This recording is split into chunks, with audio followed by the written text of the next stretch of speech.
This is Nathan Bound for Wales Online at the premiere of the first episode of the new series of Doctor Who, starring the 11th Doctor, Matt Smith, which is about to start right behind us.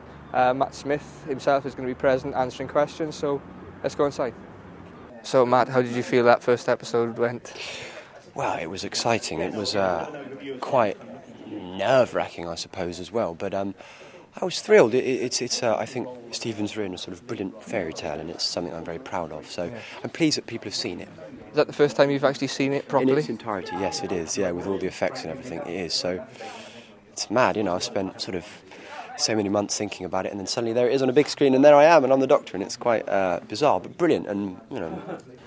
You're probably unable at point of death to tell me anything along these lines, but yes. Very interested in the line at the end from Prisoner Zero, Silence Will Fall. Yeah, well, that's very Is that going to be your story arc a la Bad Wolf and he will knock 4 times? Yeah, I believe it may be indeed. I mean, who knows? It's important. It's certainly significant, that, and it's something that will weave in and out of the series as we go. Yeah.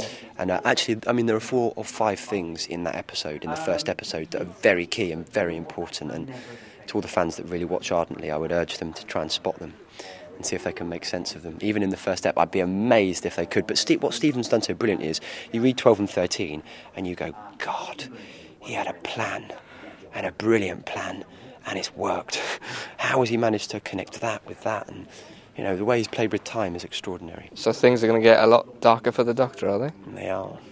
Thank you very much, Matt. Pleasure, sir. How did you feel that went? It was lovely to see it on a big screen. It was kind of strange because it's just this thing that we've been working on for ages, and suddenly it was on this massive screen and there was loads of people watching it and forming opinions. So that was very, very strange. But I hope they enjoyed it. I mean, I did enjoy watching it. What do you sort of bring to your character? How much is of me? You, yeah. Well, I mean, that's hard to tell from my point of view, really. You know, I am definitely playing the role, and I'm playing who I think she is, but inevitably, I think with any role, there's a little bit of you that comes into it.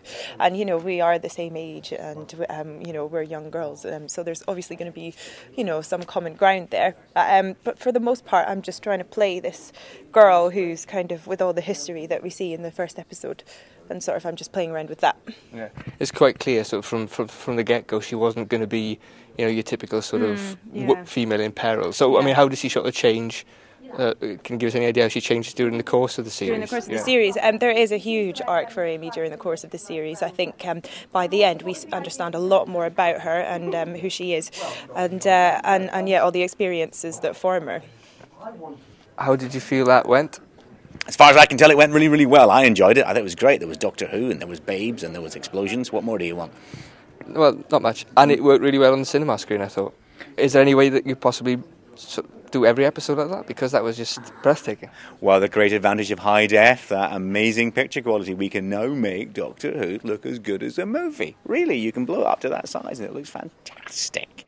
Was a conscious decision on your part? I mean, when Tennant regenerated from Christopher Eccleston, he spent most of the first episode in bed in his pyjamas, but still managed to save the world. With Matt, you literally hit the ground running and didn't really stop. It was a really breathless hour. Was that a conscious decision to really make your mark on the franchise? Oh, absolutely. It's just that it's the one thing that hasn't been done. Imagine, normally speaking, generally, almost the entire history of Doctor Who, he's a bit of an easy time. Even if there's a crisis going on, he's getting carried around. I thought, what would happen if the Doctor arrives in a situation that just keeps getting worse? Just he has a crime, and he has this, and he has that, and then he discovers the whole planet, and it ends up with basically 17 minutes, no equipment, and no friends to save the world. Imagine if that happened to the Doctor. Would he still be able to do it? Yeah. Well, yes, he can. That's how cool he is.